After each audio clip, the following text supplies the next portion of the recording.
অমুক দিন রমজান শুরু, এই সংবাদ কাউকে দিলে নাকি জান্নাত নিশ্চিত। জান্নাতকে আমরা এত সস্তা এবং সহজ বানায় ফেলছি বাংলাদেশে মানুষ, বিশেষ করে ফেসবুক বাসীর কাছে জান্নাত এত সোজা। প্রায় সময় একটা মেসেঞ্জারে মেসেজ দিয়ে বলবে এই মেসেজটা এতজনকে ফরওয়ার্ড করে দিলে আপনার জান্নাত নিশ্চিত। বাইরে জান্নাত যদি এত সোজা হইতো তাহলে জাহান্নামে কেউ আর যাইতো না। তাহলে সবাই কয়টা কয়টা ফরওয়ার্ড করে এরপর নাকে তেল দিয়ে গুনাহ এবং আকাম করতো, যে জান্নাত তো নিশ্চিত হয়ে গেছে, আর দরকার কি। বাইরে আমার এগুলা সব শয়তানি কথা।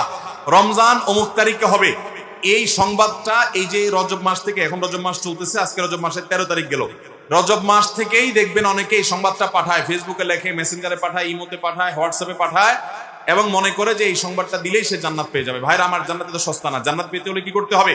ঈমান মজবুত করতে হবে, 5 ওয়াক্ত নামাজ সহি শুদ্ধভাবে পড়তে হবে, এবং ইসলামের সব রকম মানতে হবে, সকল হারাম কাজ ছেড়ে দিতে হবে, হালাল উপার্জন করতে হবে, উত্তম আখলাক ধারণ করতে হবে। এই সব কাজ যখন করবেন, লেনদেন কায় কারবার সব ক্ষেত্রে আল্লাহর আদেশ মেনে চলবেন, তখন আপনি জান্নাতে যেতে পারবেন। ওই মেসেজ ফরওয়ার্ড করে জান্নাতে যাওয়া যাবে না। হ্যাঁ, আপনি যদি কোনো ভালো কথা মানুষকে ছড়ান, তাহলে যতটুকু করছেন ততটুকু সব আপনি পাবেন। জান্নাতের গ্যারান্টি নবী সাল্লাল্লাহু আলাইহি ওয়াসাল্লাম দেয় নাই, এগুলো ফেসবুকাররা দিয়েছে, এগুলো কোনো হাদিসে দেওয়া হয় নাই। অতএব আল্লাহ আমাদের এই সমস্ত বিভ্রান্তি থেকে বেঁচে থাকার তৌফিক দান করুন। তাছাড়া রমজান কোন দিন হবে এইটা জানার একমাত্র উপায় হলো শাবানের শেষের দিন, চাঁদ উঠার পরে বলা যাবে রমজান কোন দিন হবে। ঠিক কিনা বলেন? শাবান মাস কয় তারিখে হবে আপনি তো জানেন না, 3 মাস আগে কিভাবে নিশ্চিত করে বলবেন? বিধায় এটা সঠিক নয়।